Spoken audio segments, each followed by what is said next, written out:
ये थी happy Gupta and production.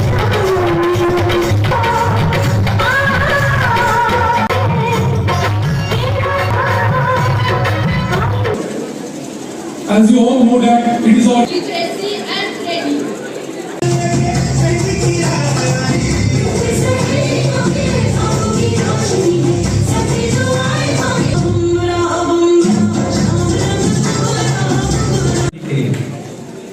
मैं आपको बताना चाहूंगा हमारा जो कार्य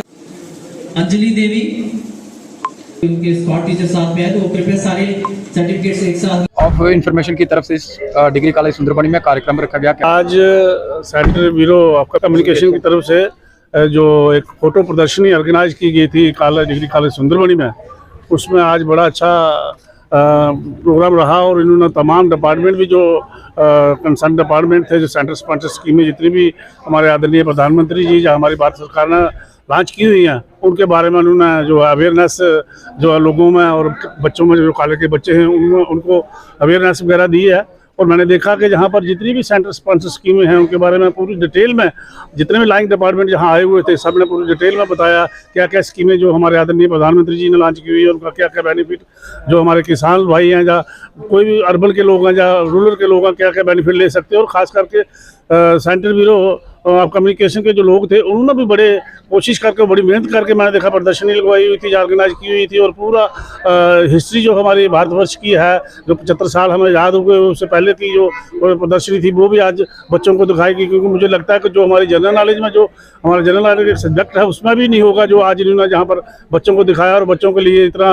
कारगर साबित होगा जो बच्चों को हिस्ट्री का पता चला कि हमारे भारतवर्ष की हिस्ट्री क्या है। और उसी तरीके से आज इन्होंने जितने भी लाइन डिपार्टमेंट थे उनसे भी जहाँ पर अवेयरनेस कैंप के समझ लो अवेयरनेस जो उन्होंने सेंटर स्पॉन्सर स्कीमों के बारे में दी और लोगों को बड़े अच्छे प्यार से और पूरी डिटेल में समझाया और लोगों को जानकारी दी और बाकायदा लोगों ने उस पर रिस्पॉन्स भी दिया और प्यारे बच्चों को भी जो बताया गया कि अपने आस पड़ोस में अपने गाँव में जाके सबको जो आप पढ़े लिखे बच्चे हो अवेयर करो जी सेंटर स्पॉन्सर स्कीमें जो हमारी सेंटर सरकार ने लागू की है उनके क्या क्या बेनिफिट्स हैं। नील साहब आपसे हम जानना चाहते हैं जैसे डेयरी के उपलक्ष्य में यहाँ पे जो डॉक्टर साहब ने यहाँ पे भाषण भी दिया और अच्छे से समझाया, अगर सूत्रों की माने यहाँ की जनता से कहती है जिन लोगों ने लोन ले रखे हैं मान लो कि उनकी सब्सिडी का टाइम जब पूरा होता है 3 साल का अक्सर टाइम रहता है, 4 साल 5 साल बीतने के बाद भी लोग ऑफिस को चक्कर चाह रहे हैं, इसमें डीडीसी राजेंद्र शर्मा का क्या रोल रहेगा? देखिए मैं आपको बताऊं जो सब्सिडी का जो पहले सिस्टम था वो लाके सिस्टम था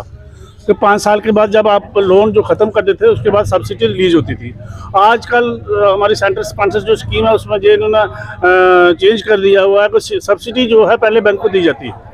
ताकि अगर जो भी बेनिफिशियरी होगा जो लोन लेता है वो अगर टाइम टू टाइम किस्त देता है अपना लोन सही तरीके से कवर करता है तो वो सब्सिडी उसके खाते में आ जाता है। महिलाओं को सशक्त करने के लिए यहाँ पर बात जो है की गई है, मगर फार्मलांग की बात करें तो वहाँ की महिलाएं जो है किस तरह इसका बेनिफिट लेते हैं, ग्राउंड स्तर पर देखें तो आज तक उनको क्या बेनिफिट मिल पाया, क्या कहेंगे? मैं आपको बताऊं कि सेंटर ने तो बड़ी अच्छी अच्छी स्कीमें जो है लॉन्च की हैं, आपने देखा होगा आपने सुनी भी होगी, जहाँ महिलाओं के लिए बड़ी अच्छी अच्छी स्कीमें जो लॉन्च की और सब्सिडी भी जो है महिलाओं के लिए ज़्यादा रखी है। लेकिन जो हमारे फार फ्लांग दूर दराज के एरिए हैं वहाँ पर हमारे जो एम्प्लॉइज़ हैं लाइन डिपार्टमेंट के कंसर्न डिपार्टमेंट के वो कोशिश कर रहे हैं अवेयरनेस। आपको पता होना चाहिए कि हर डिपार्टमेंट में जो सरकार जो जितने भी फंड देती है उसमें 4-5% जो है उनको अवेयरनेस कैंप के लिए पैसा दिया जाता है उसी स्कीम में से। वो अवेयरनेस कैंप कर रहे हैं, डोर टू डोर जा रहे हैं, लोगों में अवेयरनेस ला रहे हैं, थोड़ा समय लगेगा। और आपने देखा होगा कि मैक्सिमम आप पहाड़ी एरिया में बॉर्डर एरिया में चले जाओ हमारे तो मैक्सिमम लोगों ने जो इन स्कीमों का बेनिफिट लिया हुआ, खासकर किसान क्रेडिट कार्ड आपने देखा होगा, कोई ऐसा किसान नहीं है जिसने लोन नहीं लिया हुआ। और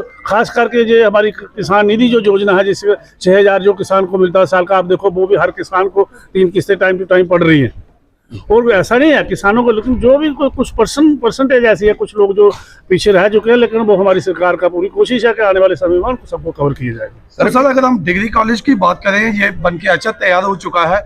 3 से 4 महीनों से यहाँ पे क्लासें भी लगातार चल रही हैं। लेकिन बड़े दुख की बात है कि 3 से 4 महीने से बच्चे तो यहाँ पे पढ़ाई कर रहे हैं लेकिन यहाँ पे लाइट का कोई साधन नहीं है। सर इस विषय के ऊपर क्या कहेंगे? देखिए इसका टेंडर हो चुका है, आपने सुना होगा कि इसका लाइट का टेंडर हो चुका है।